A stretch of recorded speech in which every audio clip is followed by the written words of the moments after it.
내가 아직 어린 열매였을 때 햇살은 언제나 나를 따뜻하게 감싸주었다. 잘 잤니? 아침 일찍 햇살이 내게 다가왔다. 응, 햇살이 오기를 기다렸어. 아까부터 깨어 있었거든. 그랬구나. 밤새 무섭고 춥진 않았니? 햇살은 팔을 벌려 나를 품에 안았다. 아이 좋아. 나는 보드랍고 따스한 햇살의 품으로 파고들어 얼굴을 비벼댔다. 코 속으로 밀려오는 햇살 냄새가 너무 좋았다. 난 햇살이 싫어. 더 자고 싶으니까 제발 가까이 오지 않았으면 좋겠어. 형제들이 짜증스럽게 외쳐대도 나는 햇살이 마냥 좋기만 했다. 햇살아, 내가 그렇게 좋아? 내가 물으면 햇살은 언제나 망설이지 않고 대답했다. 그럼 난 너를 사랑한단다. 언제까지라도 나를 버리지 않을 거지? 응, 영원히 너를 사랑할 거야. 햇살은 나를 바라보며 미소를 지었다.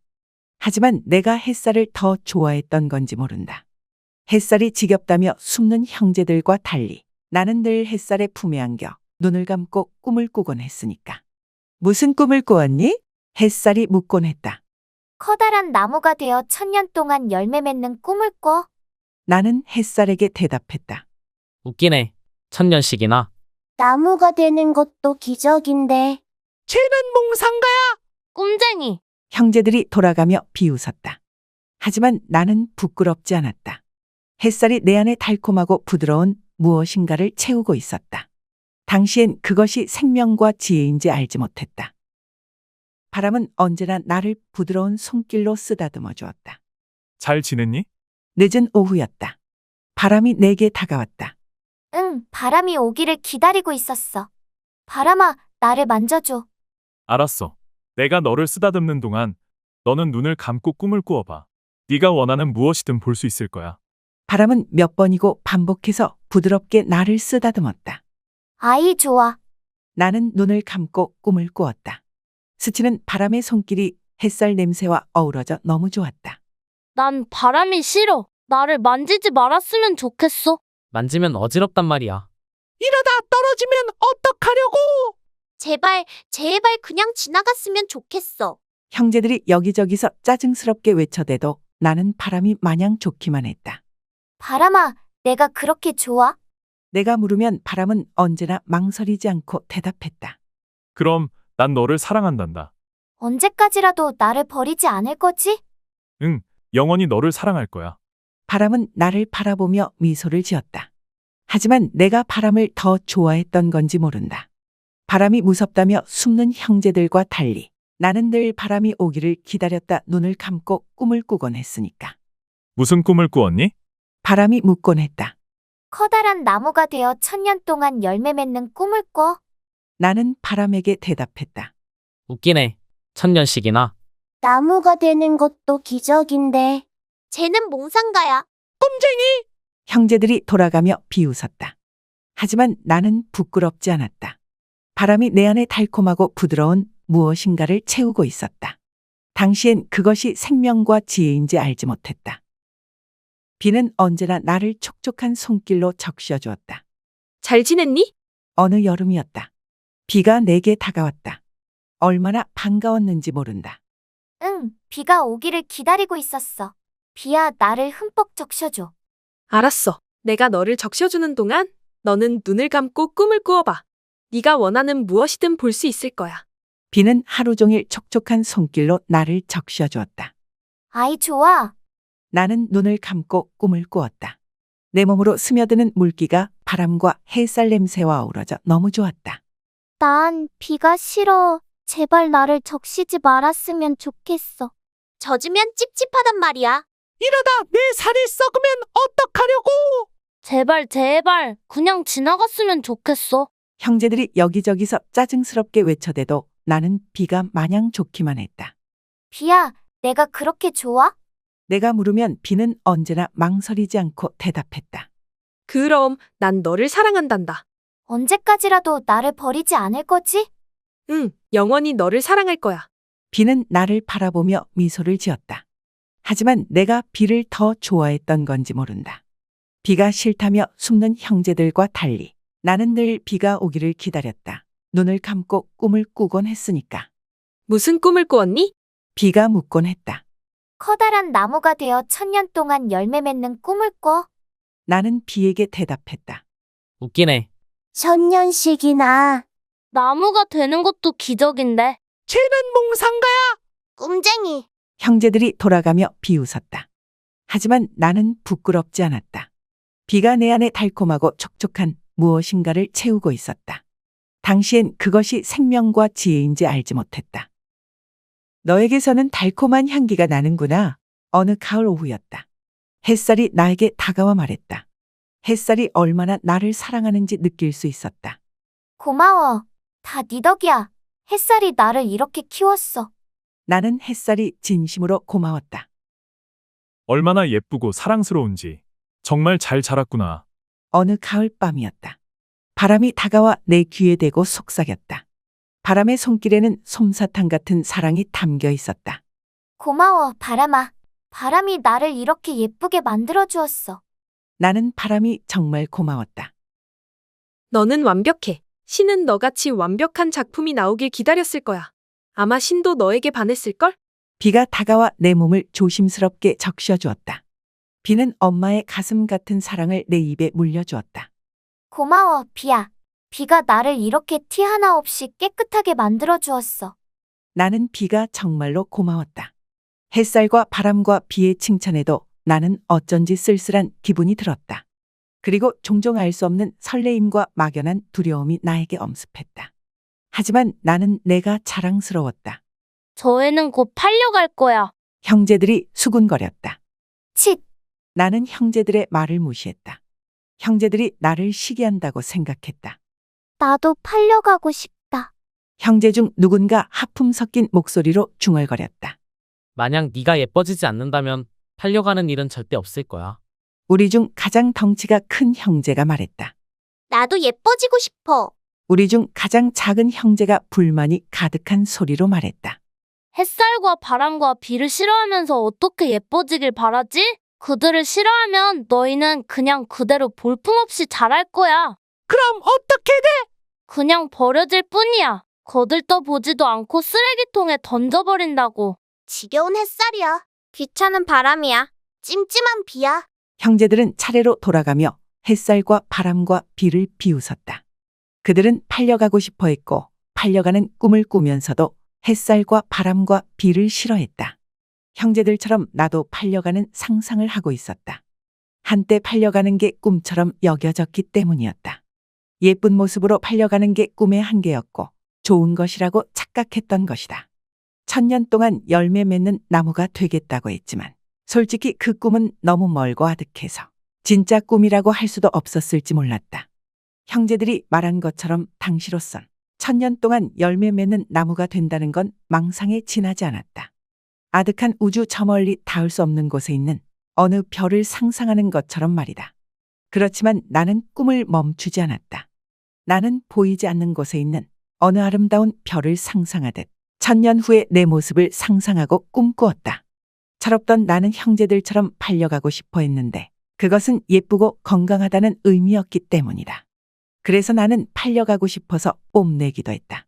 사실 그때까지만 해도 내가 아는 것은 꿈꾸는 것을 제외하면 팔려가는 것과 버려지는 것뿐이었다.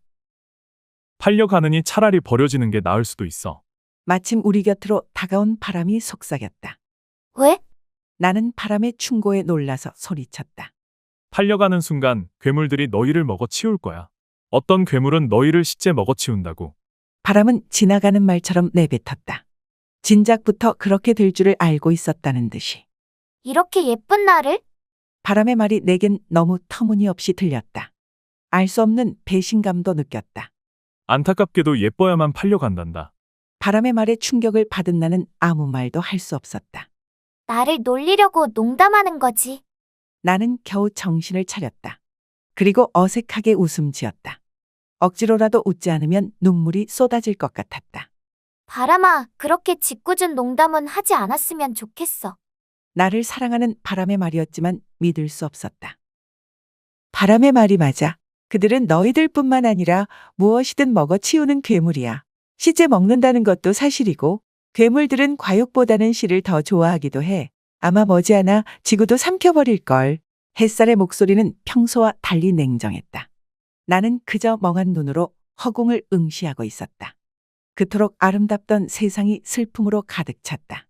나를 사랑으로 키워준 햇살까지 나서서 말하는데 믿지 않을 수가 없었다. 내 운명은 정해져 있었어. 고작 버려지거나 팔려가는 것이 내게 주어진 운명이지. 버려지든 팔려가든 결과도 크게 다르지 않아. 짐승의 먹이가 되든 괴물의 먹이가 되든 그게 무슨 차이야. 나는 몇 날 며칠 동안 슬픔에 젖어 지냈다. 운명 따윈 잊은 듯 수다스럽게 지내는 형제들이 차라리 부러웠다. 비가 다가왔다. 나는 반가운 인사도 없이 젖은 눈으로 그저 비를 바라보고 있었다. 예쁜이가 울고 있네. 비가 내 어깨를 감싸며 말했다. 나는 기다렸다는 듯이 통곡하기 시작했다. 비는 말없이 내 눈물을 씻겨주고 통곡 소리를 묻어주었다. 너도 내가 팔려갈 운명인 걸 알았던 거지? 실컷 울고 난 뒤였다. 나는 원망스런 목소리로 비에게 따져 물었다. 모두가 다 운명에 휩쓸려가는 건 아니야. 나는 외마디 비명을 질렀다. 번개에 맞은 것처럼 온몸에 전율이 훑고 지나갔다. 그럼 그렇지. 내가 얼마나 예쁘고 특별한데. 나는 운명 따윈 상관없는 존재야. 자부심으로 가득했던 내 안에서 그런 생각들이 솟구쳐 올라왔다. 운명을 어떻게 할 수는 없겠지. 하지만 삶이 두렵지 않다면 운명에 도전해 볼 수는 있어. 비가 웃음 지었다. 어떻게? 나는 비를 향해 귀를 쫑긋 세웠다. 삶이 두렵지 않아? 어차피 죽을 건데 뭐가 두렵겠어. 죽음 말고 산 말이야. 삶이 두렵지 않느냐고. 삶이 왜 두려워? 걱정 마. 난 하나도 안 두려워. 산다는 건 두려운 일일지 몰라. 그것도 1000년씩이나 산다는 건 말이야. 어쩌면 죽음보다 10배, 아니 100배 더 두렵고 고통스러울 수 있어. 넌 1000년 된 나무가 되고 싶다고 했잖아. 1000년을 산다는 건 또 얼마나 두렵고 큰 고통이겠니? 그래도 해볼 테야? 응. 난 삶을 택할래. 1000년 된 나무가 되고 싶어. 그럼 그렇게 되길 간절하게 소망해. 난 여태껏 소망해왔어. 간절함이란 게 어떤 것인지는 모르지만 간절히 소망하면 네 마음속에 있는 그 간절함이 너를 소망하는 그곳 어디로든 데려갈 거야. 그것이 삶이거든. 고통을 견디는 자에게만 세계의 문을 열어주지. 거기가 어딘데? 나는 비의 말을 알아듣지도 못하고 그곳이 어딘지부터 물었다. 1000년 된 나무가 되고 싶다면서? 응. 거기가 어딘지 나도 모르지만 네가 간절히 소망한다면 곧 이곳에서 벗어나 운명의 첫 발을 내딛게 되겠지? 하나의 세계가 열리는 순간이 오는 거야. 그리고 언젠간 그곳에 도착할 테고 언젠가는 나무가 될 수도 있을 거야. 또 하나의 세계가 열리는 거겠지? 사실 너희들의 운명은 본래 나무가 되는 거였어. 너희의 진짜 운명은 나무가 되는 거지. 다시 말해 나무의 세계가 네가 가야 할 세계야. 나무? 나무? 나는 너무 감격스러워서 말을 이을 수가 없었다. 버려지거나 팔려가는 건 너희의 운명이 아니야. 정말 나는 너무 기뻐서 소리쳤다. 햇살과 바람은 우리가 버려지거나 팔려갈 운명이라고 했어. 형제 중 누군가 비아냥거렸다. 버려지거나 팔려가는 것이 운명이어도 두려울 건 없어. 받아들이면 되니까. 다른 형제도 거들었다. 정말 간절한 소망 따위로 운명을 바꿀 수 있다고 생각해? 또 다른 형제가 소리쳤다. 나는 주어진 운명을 받아들이겠어. 형제들 몇몇이 동시에 소리쳤다. 비는 항상 우리를 괴롭혔어. 형제 중 누군가 작은 소리로 중얼거렸다. 때론 너무 심하게 퍼붓곤 했지. 화가 난 듯 말이야. 형제 중 하나가 말했다. 희생된 형제가 있어. 비가 너무 쏟아졌기 때문에 꼭지가 떨어져서 추락했지. 우리는 분명히 받고 지금도 잊지 않고 있어. 형제 중 누군가 원망에 찬 목소리로 말했다. 그건 비가 너무 허약했기 때문이었어. 무작정 비를 좋아하는 마음 때문에 형제의 희생을 못 본 척해 버렸던 건 아닌가 하는 생각이 내 혀를 자꾸 주춤거리게 만들었다. 말해 뭐해! 쟤는 비 편이야! 형제가 나에게 손가락질했다. 쟤도 언젠가 당하게 될걸. 그때 가서 후회해도 소용없겠지만 다른 형제도 맞장구 쳤다. 나는 비가 뭐라고 말해 주길 바랬다. 하지만 비는 다른 곳을 바라볼 뿐 우리의 대화에는 신경 쓰지 않았다. 너희에게 간절한 소망이 없기 때문에 햇살과 바람이 그렇게 말한 거야? 비가 긴 침묵을 걷어내고 나에게 속삭였다. 간절한 소망이 없다면 그렇게 될 수밖에 없어. 팔려가거나 버려질 수밖에 없다고. 햇살과 바람은 그걸 말한 거야. 그리고 너희 중 대부분은 나무가 되지 못하고 운명이라는 덫에 걸려서 사라지고 마는 것도 사실이니까. 햇살과 바람은 그렇게 말할 수밖에 없었던 거지. 비가 내 어깨를 툭툭 두드렸다. 난 나무가 될 거야. 나는 두 눈을 부릅뜨고 비를 바라봤다.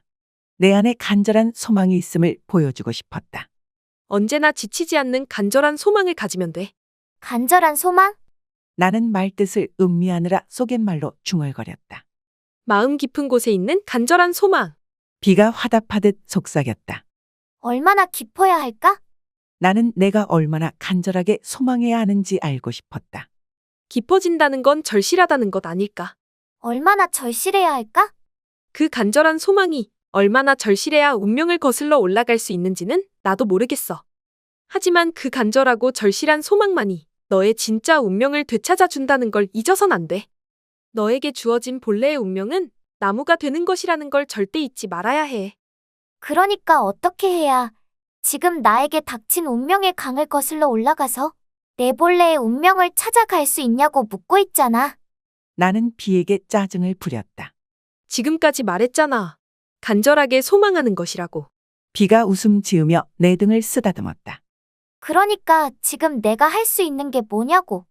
나는 답답해서 미칠 지경이었다. 하하하, 내가 말했잖아. 간절하게 소망하는 것이라고. 하하하. 비는 웃으면서 억수같이 달려들었다. 비가 나를 떨어뜨리려 한다는 것을 나는 뒤늦게 깨달았다. 바람도 다가와서 나를 어지럽게 흔들어댔다.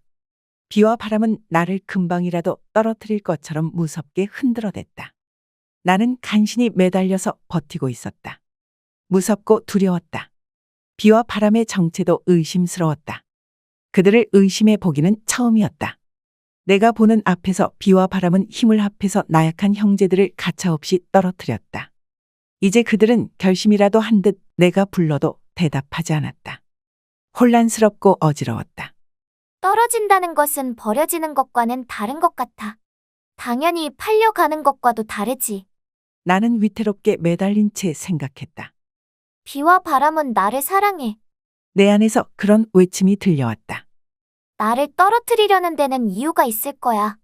비와 바람은 여태껏 그래왔듯이 지금도 나를 사랑하니까. 비와 바람은 서로 약속이라도 한 듯 격렬하게 나를 때리고 폭포수처럼 내 정수리를 강타했다. 떨어지는 것이 내 마음 깊은 곳에 있는 간절한 소망과 연관이 있을지도 몰라. 내가 떨어지기를 바랐던 것은 아니지만 나는 저 아래서 올라오곤 하는 흙냄새를 무척 좋아했어. 저 흙에 뒹굴고 싶어서 눈물이 난 적도 있었지. 저 흙 속에 묻혀 죽고 싶었던 날엔 엉엉 울기도 했어. 떨어지는 것은 내 간절한 소망이었지. 그런데 난 붙잡고만 있었던 거야. 내 간절한 소망의 길로 가려면 움켜쥐고 있던 손을 놓아야 해. 나는 이미 손을 놓고 돌이 나뒹굴고 낙엽들이 흩날리는 아래를 바라보고 있었다. 그곳이 땅이었고 그곳에 흙이 있었다. 저 아래 땅은 내가 가야 할 새로운 세계였던 거야. 두렵고 고통스러울지라도 새로운 세계로 가기 위해서는 이곳을 떠나야 돼. 갑자기 눈물이 쏟아졌다. 나는 흐르는 눈물을 닦을 생각도 하지 않았지만 소리내어 울지도 않았다. 친구들아, 이제 나를 떨어뜨려줘. 나는 웃으며 비와 바람에게 소리쳤다. 하지만 비와 바람이 밤새 애쓴 보람도 없이 나는 땅바닥으로 떨어지지 못했다. 흙냄새가 올라왔다. 목숨을 버리고서라도 안기고 싶은 그립고 그리운 색의 냄새였다. 나는 손을 놓았지만 무엇인가 나를 붙잡고 있었다. 나를 잡고 있는 것은 무엇이었을까? 내 안의 두려움, 의심, 연민의 정, 내가 모르는 어떤 힘. 그 어느 것도 아니었다. 오직 내 안의 외로움을 가득 채우지 못한 탓이었다. 햇살과 바람은 더 이상 나에게 말을 걸어오지 않았다. 나도 그들에게 말을 걸지 않았다. 하지만 서로 미워하거나 무관심했던 건 아니었다. 우리는 여전히 서로 사랑하고 서로를 아껴주었다. 나는 그것을 느낄 수 있었다. 나는 올라오는 흙냄새에 빠져 그들이 말하는 것을 듣지 못하고 있었던 건지 몰랐다. 실제로 나는 마음 깊이 파고드는 흙냄새에 완전히 도취되어 버렸다. 외로움은 다른 세계의 문을 여는 열쇠다. 어느 날 나는 그런 음성을 들었다. 나는 떨어지려고 떨어져서 흙의 품에 안기려고 몸과 마음을 다 비우고 짙은 외로움을 채워가고 있었다. 마침내 내 안에 외로움이 가득 찼다. 나는 곧 땅으로 떨어질 것 같았다. 두려움 속에서도 설렘과 흥분이 일었다. 하지만 갑자기 다가온 거친 소나기가 나를 움켜잡았다. 소나기는 마치 내 안에 외로움이 가득 차는 그 순간을 기다려온 것 같았다. 나는 상자 위에 던져졌다. 상자는 먼저 온 다른 형제들의 수다로 시끌벅적했다. 그들은 선택된 자들처럼 상자에서조차 자신을 뽐내며 즐거워하고 있었다. 내 운명도 그들과 다르지 않았다. 나는 화가 났다. 하지만 나는 내 간절한 소망을 되새기며 훨씬 가까워진 흙냄새를 한껏 들이마셨다. 나는 내 안에 가득 찬 외로움에 기대어 간절히 소망했다. 천년된 나무를. 어떤 순간이 와도 소망을 간직하고 싶었다. 나는 팔려가서 모든 것이 끝난다고 해도 소망을 내려놓고 싶지 않았다. 모자를 눌러 쓴 아주머니가 상자로 다가왔다. 그리고 허리를 굽혀 상자를 들고 어디론가 향했다. 하지만 상자 위에 있던 나와 몇몇 형제들이 땅으로 떨어졌다. 상자가 넘치도록 너무 많이 담은 탓이었다. 갑자기 일어난 일이라 얼떨떨했다. 게다가 순식간에 짙은 흙냄새가 온몸으로 스며들어 정신을 차릴 수가 없었다. 저 위에서 맡을 때와 달리 흙냄새가 조금 불편했다. 어쩌면 외로움이 걷잡을 수 없이 커진 탓이었을지 몰랐다. 어린 여자애가 다가왔다. 그 아이는 떨어진 형제들을 집어 비닐 봉지에 다시 담았다. 하지만 나를 살펴보더니 조심해서 땅바닥에 내려놓았다. 넌 너무 많이 익었구나. 아빠가 바빠서 너무 늦게 땄나 봐. 너는 배고픈 짐승들을 위해서 그냥 놔둬야겠다. 나는 어린 여자애가 말하는 소리를 듣고 울 뻔했다. 터무니없는 안도감 때문인지 아니면 그토록 소망하던 땅에 내려왔는데 짐승들에게 먹힐 신세가 된 때문인지 알 수는 없었다. 크고 소란스런 쇳소리와 사람의 말소리, 그리고 발소리가 차츰 멀어지고 금방 고요가 몰려왔다. 나는 꽉꽉 채워진 외로움으로 그 어떤 힘이 나를 알 수 없는 그곳으로 데려다 주기를 간절히 소망했다. 나는 나무가 되고 싶었다. 너무 간절하게 나무가 되고 싶어 눈물이 흘러내렸다. 하지만 이곳에 있으면 안 된다는 걸 직관으로 알고 있었다. 나무가 되려면 나는 적어도 이곳을 벗어나 어디론가 가야 했다. 고통스럽고 힘든 여정이 되겠지만, 그리고 오랜 시간 아주 먼 곳으로 가야 하는 여정이 될 수도 있지만, 나는 짐승에게 던져진 것도 있고 희망에 차 있었다. 사흘 밤낮이 지난 뒤였다. 벌레가 다가오고 있었다. 나는 습관처럼 벌레가 가까이 다가오지 못하게 내 안에 있는 독한 냄새를 뿜을 준비를 했다. 그러나 이내 나는 생각을 바꿨다. 나는 벌레가 달아나지 않도록 냄새를 깊숙이 감추었다. 그리고 나를 둘러싸고 있는 탐스런 과육에 대해 생각했다. 그것은 어쩌면 바로 이런 순간을 위해 준비된 것일지 몰랐다. 나는 숨을 죽인 채 벌레가 내게 다가오기를 기다렸다. 내가 나무가 될 수만 있다면 나는 기꺼이 나를 둘러싸고 있는 아름답고 향기로운 내 살을 벌레에게 내어줄 작정이었다. 벌레가 조심스럽게 다가왔다. 그리고 탐색하듯 나를 이리저리 살펴봤다. 내 안에 꼭꼭 감추어둔 독기운이 터져나올 것처럼 팽창했다. 마음만 먹으면 지금이라도 벌레가 혼비백산 달아나게 할 수도 있었다. 두려움이 물결처럼 밀려왔지만 나는 독기운을 더욱 힘껏 누르고 눈을 질끈 감았다. 그리고 향기롭고 예쁜 내 살을 벌레가 떼어먹도록 내버려두었다. 넌 어디까지 가봤니? 나는 벌레가 놀라지 않게 조용한 목소리로 물었다. 난 지금 배가 너무 고파서 말할 기운이 없어. 우선은 좀 먹을게. 벌레는 내 살을 먹느라 웅얼거리며 말을 했다. 벌레야, 어디로든 나를 좀 데려다 줄 수 없겠니? 벌레가 나를 물끄러미 봤다. 나한테 날개가 솟아나올 때까지 기다려. 그리고 다시 내 살을 먹기 시작했다. 날개? 나는 놀라서 물었다. 나는 머지않아 날개가 달린 멋진 곤충이 될 거야. 그러면 너를 어디로든 데려다 줄게. 아, 고마워. 그런데 얼마나 기다려야 돼? 머지않아서 곤충이 될 거야. 그러니까 얼마 동안 기다려야 하느냐고. 그게 그러니까. 좀 가만히 있어. 먹고 나서 이야기해줄게. 넌 혹시 잔자리가 될 거니? 언젠가 나에게 날아와 쉬었다 간 잔자리가 떠올라서 그렇게 물었다. 아마 그럴지도 모르지. 그럼 네가 만약 잔자리가 된다고 해도 너무 힘이 없어서 나를 들 수가 없겠구나. 나는 실망스러워서 도끼운을 내뿜기 직전이었다. 벌레가 내 살을 먹기 위해 거짓말을 하고 있다고 생각했다. 아니야. 나는 아주 크고 힘이 센 잔자리가 될 거야. 아니면 더 큰 어떤 곤충이 될 수도 있고. 아, 그렇구나.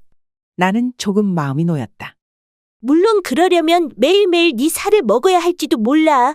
굶주리지 않고 잘 먹어야 크고 힘센 곤충이 될 수 있거든. 나를 어디로든 데려다 주기만 한다면 괜찮아. 나는 나무가 되고 싶거든. 그런데 넌 어디로 갈 건데? 벌레가 내 살을 잔뜩 입에 물고 웅얼거렸다. 나는 어디로 가야 하지? 어디로 가야 나무가 될 수 있을까? 나는 절망에 빠진 기분으로 중얼거렸다. 길을 알고 떠나야 했지만 나는 길은커녕 가야 할 곳조차 모르고 있었다. 답답한 마음에 울음이 터져나올 것 같았다. 너무 걱정하지 마. 자기가 가야 할 길을 알고 떠나는 존재는 많지 않아. 배를 채운 벌레는 고개를 쳐들고 사방을 둘러보며 중얼거렸다. 벌레야, 넌 매일매일 잘 먹어야 하잖아. 크고 힘센 곤충이 될 때까지 가지 말고 그냥 내 옆에 있어줘. 벌레는 벌써 저만치 달아나고 있었다. 하지만 나는 소리쳤다. 내일 다시 올게. 여긴 너무 위험해서 오래 있을 때가 못 돼. 너하고 나뿐인데 뭐가 위험하다고 그래. 가지 말고 내 곁에서 나를 마음껏 먹고 얼른 크고 힘센 곤충이 돼. 하하하. 아무튼 내일 또 올게. 알았어. 기다리고 있을게. 그러나 어쩐지 예쁜 내 몸에 상처가 난 게 억울하고 마음이 아팠다. 하지만 벌레가 돌아와 주기만 한다면 기꺼이 내 살을 먹일 생각이었다. 내가 지금 믿을 수 있는 건 벌레뿐이었다. 벌레가 사라지고 난 뒤였다. 다람쥐가 사방을 힐끔거리며 조심스럽게 다가왔다. 나는 숨을 죽인 채 기다렸다.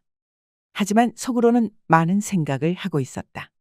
벌레를 기다려야 할지 아니면 다람쥐에게 매달려야 할지 마음을 정할 수 없었다. 다람쥐라면 날개가 솟아나길 기다릴 필요 없이 지금이라도 당장 나를 데려다 줄 수 있을 것 같았다. 하지만 벌레와의 약속 때문에 망설여졌다. 배가 고프던 참이었는데 마침 잘 됐구나. 다람쥐는 내 의견도 묻지 않고 내 살을 베어 물려고 했다. 잠깐만요. 아무리 배가 고파도 주인한테 허락은 받아야 하잖아요. 난 그럴 생각이 없다. 다람쥐는 뻔뻔하게 나를 쳐다봤다. 난 마음만 먹으면 독을 뿜을 수 있어요. 당장 아저씨를 기절시킬 수 있다고요. 아, 그렇군. 그래, 미안하다. 화나게 할 생각은 없었다. 너무 배가 고파서 그랬던 거야. 어때, 내가 네 살을 좀 먹어도 되겠니? 다람쥐 아저씨는 금세 겁을 먹고 고분고분 나를 대했다. 네, 독을 뿜지 않고 기다려줄 수 있어요. 조금 전에 벌레에게도 내 살을 내어주었는걸요? 고맙구나. 잠깐만요. 왜 또? 벌레와 약속을 했거든요. 벌레라고. 네, 벌레에게 기다려준다고 했어요. 벌레가 내 살을 먹고 날개가 솟아나면 나를 데려다 준다고 했거든요. 저는 나무가 될 거니까요. 히히, 벌레가 너를 데려다 준다고? 거짓말을 해도 정도껏 해야지. 너한테 깔려서 죽지나 않으면 다행이지. 그러니까 날개가 솟아나면이라고 했잖아요. 날개가 솟아나봐야 잔자리나 되겠지. 벌레가 새가 되는 일은 절대 없다. 크고 힘센 곤충이 되어서 나를 데려다 준다고 벌레가 약속했어요. 아무리 크고 힘센 곤충이라도 너를 데려다 줄 수는 없어. 새라면 몰라도. 벌레가 거짓말을 했다고요? 네가 독을 뿜을까 봐 거짓말을 한 거지. 세상에 말세야 말세. 벌레가 새가 된다고 거짓말을 하고 다니다니. 다람쥐 아저씨는 정직한 분인가요? 여태껏 살면서 나는 단 한 번도 거짓말을 해본 적이 없다. 그럼 제사를 드릴 테니 약속하세요. 저를 어디로든 데려다 준다고요. 저는 나무가 될 거니까요. 그거야 어려운 일도 아니다. 그러니 어서 네 살을 좀 먹자. 나는 지금 배가 고파서 쓰러질 지경이거든. 다람쥐 아저씨의 이빨을 보자 내 안에 있던 독 기운이 터질 듯 팽창했다. 하지만 나는 그것을 잊는 힘껏 눌렀다. 그러자 두려움이 몰려왔다. 달콤한 내 살을 드시고 저를 안락한 곳으로 데려다 주세요.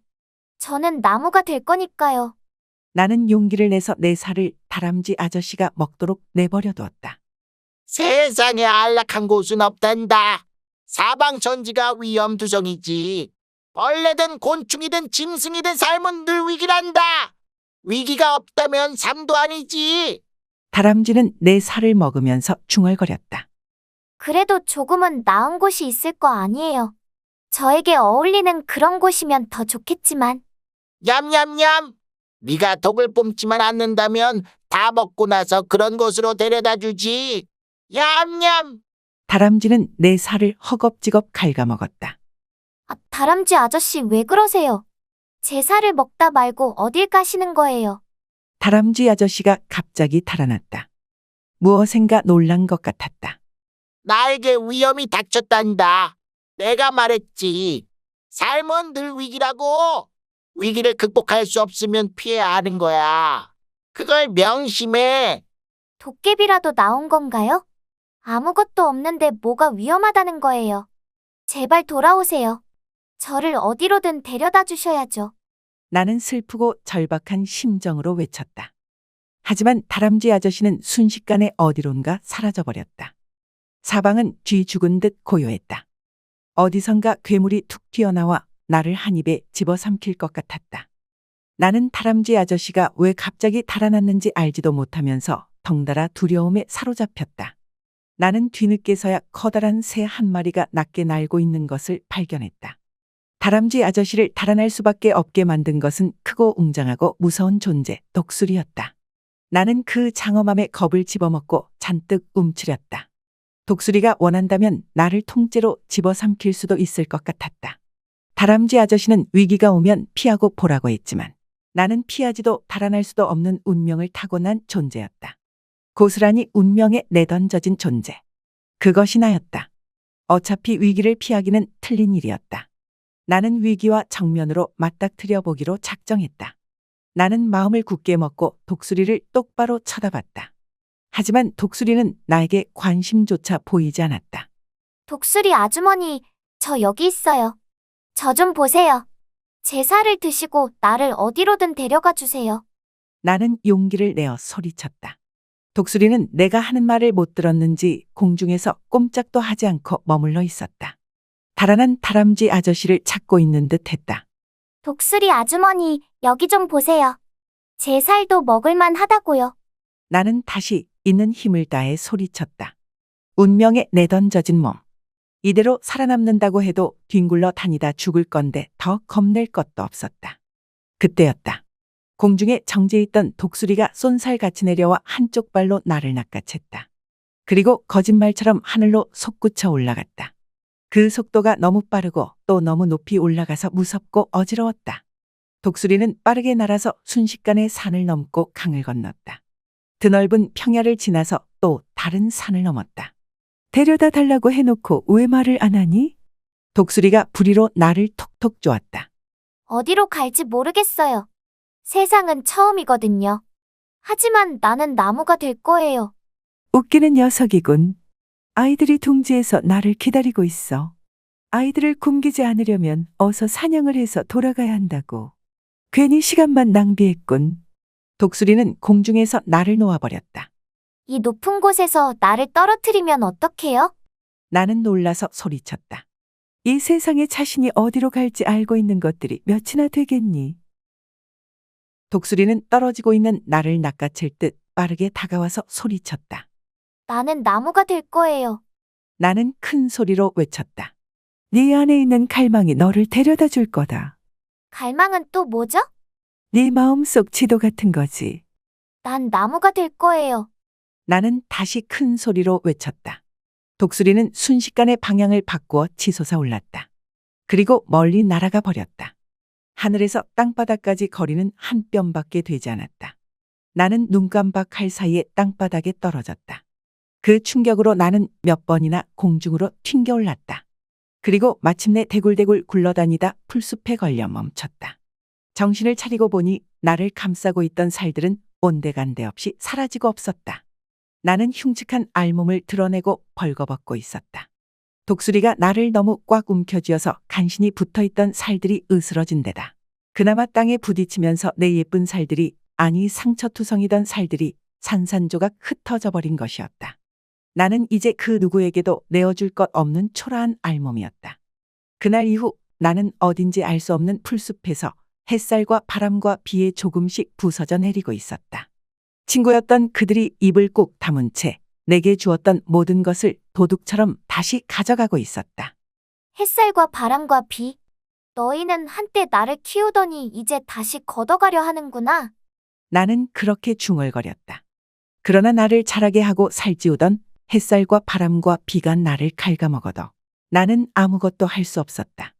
문득 햇살과 바람과 비는 각각 존재하는 듯 하지만 사실은 한 몸이라는 것을 나는 깨달았다. 무릇 생명을 키우기도 하고 거두기도 하는 그들, 아니 그의 진짜 이름은 세월이었다. 며칠 동안 계속해서 폭우가 쏟아졌다. 나는 불어난 흙탕물에 휩쓸려 어디론가 떠내려갔다.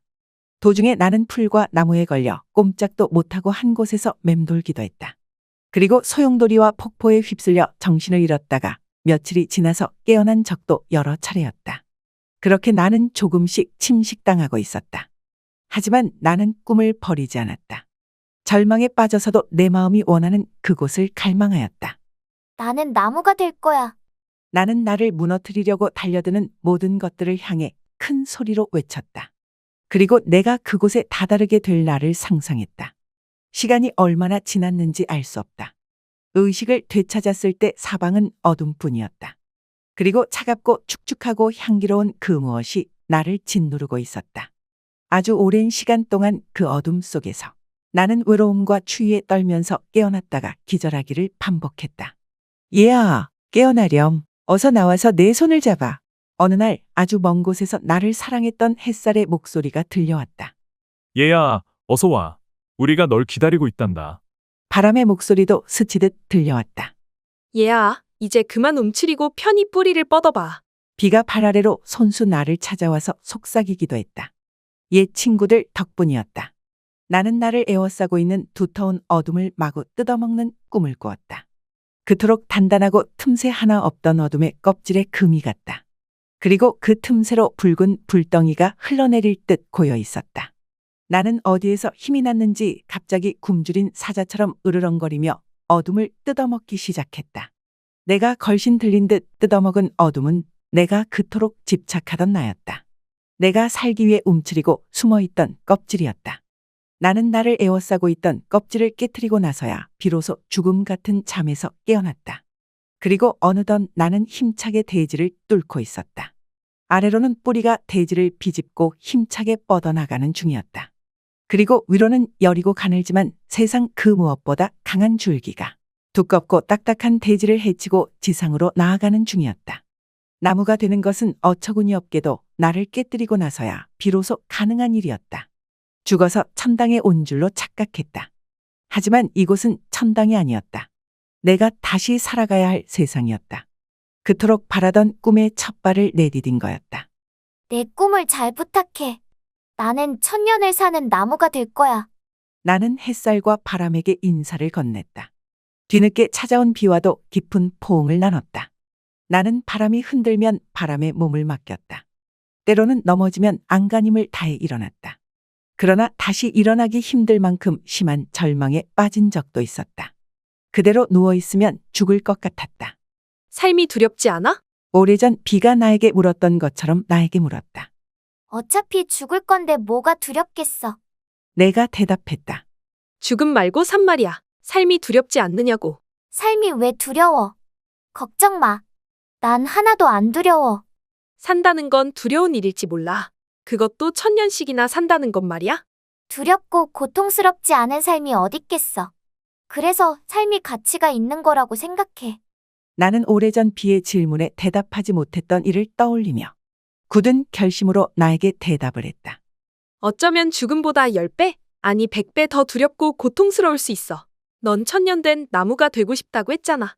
천년을 산다는 건 또 얼마나 두렵고 큰 고통이겠니? 그래도 해볼 테야? 그 옛날 비가 그랬던 것처럼 또다시 내가 나에게 물었다. 그래. 난 삶을 택할래. 천년된 나무가 되고 싶어. 그럼 그렇게 되길 간절하게 소망해. 나는 나에게 명령한 뒤 안간힘을 다해 일어났다. 죽음은 늘 가까이 있었다. 삶은 항상 죽음으로부터 위협을 받았지. 수시로 공격해오는 죽음을 이겨내는 것이 삶이다. 나는 나를 향해 불어오는 바람을 다시 맞으며 소리쳤다. 나는 헤아릴 수 없을 만큼 바람을 따라 흔들리고 쓰러졌다 다시 일어났다. 점차 내가 바람인지 바람이 나인지 구분할 수 없게 되었다. 바람과 내가 춤을 추는 것도 같았고 내가 바람을 붙들고 흔드는 것 같기도 했다. 마침내 나는 바람을 극복하고 일어섰다. 그러자 기다렸다는 듯이 햇살이 내리쬐기 시작했다. 처음 며칠은 햇살을 즐겼다. 하지만 햇살은 날이 갈수록 점점 더 뜨거워졌다. 왜 화가 났는지 모르겠지만 이제 그만 좀 해. 다 태워 죽일 작정이야? 화가 난 햇살이 온 세상을 불태워 버리려는 줄 알고 나는 소리쳤다. 그러나 햇살은 대답하지 않았다. 그저 이글이글 분노의 열기를 내뿜을 뿐이었다. 너는 친구도 아니야. 나는 다 죽어가는 목소리로 햇살을 원망했다. 누가 뭐라고 해도 나는 천년을 사는 나무가 될 거야. 나는 안간힘을 다해 햇살을 향해 중얼거렸다. 그리고 햇살의 힘이 닿지 않는 땅속 깊이 뿌리를 뻗으려고 애썼다. 타들어가는 고통이 계속되는 동안 나는 깨달았다. 존재는 고통을 겪는 동안 뿌리가 튼튼해진다. 천년이라는 시간을 가지려면 그만큼 뿌리가 튼튼해야겠지. 그러니까 내가 천년을 원하는 한 이보다 더 큰 고통을 견뎌내야 한다는 거지. 언젠가는 말이야. 그렇게 생각하자 햇살이 주는 고통이 조금은 견딜만해졌다. 나는 기운을 차리고 매일매일 조금씩 더 깊이, 더 넓게, 더 튼튼하게 땅속으로 뿌리를 뻗었다. 그리고 뿌리 깊은 곳에 천년의 꿈을 저장했다. 마침내 햇살이 잦아들었다. 나는 그동안 땅속 깊이 키워온 뿌리로 꿈을 뿜어올렸다. 때마침 비가 내리기 시작했다. 비가 내 꿈을 응원해준 덕분에 죽어가던 잎새에 생기가 돋고 키가 부쩍 자라고 튼튼해졌다. 나는 달콤한 기대에 부풀었다. 이제 곧 나는 꽃을 피우고 몇 개의 열매를 맺을 수 있을지 몰랐다. 하지만 행복함도 잠시였다. 날이 갈수록 비가 거세졌다. 게다가 쉬지 않고 며칠씩 내렸다. 사방이 곧 물에 잠겼다. 비야, 이제 그만! 이것으로 충분해. 멈추란 말이야. 아무리 외쳐도 소용이 없었다. 어디선가 둑이 터진 듯 거센 물살이 나를 향해 밀려왔다. 나는 대지를 꼭 움켜잡았다. 그러나 내 뿌리를 믿을 수 없었다. 나는 뿌리째 뽑혀 죽을 것 같아 잔뜩 겁을 집어먹었다. 하지만 곧 나는 내 뿌리가 얼마나 튼튼한지 알 수 있었다. 점점 마음이 놓였다. 나는 거센 물살이 밀려와도 춤추듯 즐길 수 있었다. 노래까지 부르면서 말이다. 물이 빠지고 묻이 드러났다.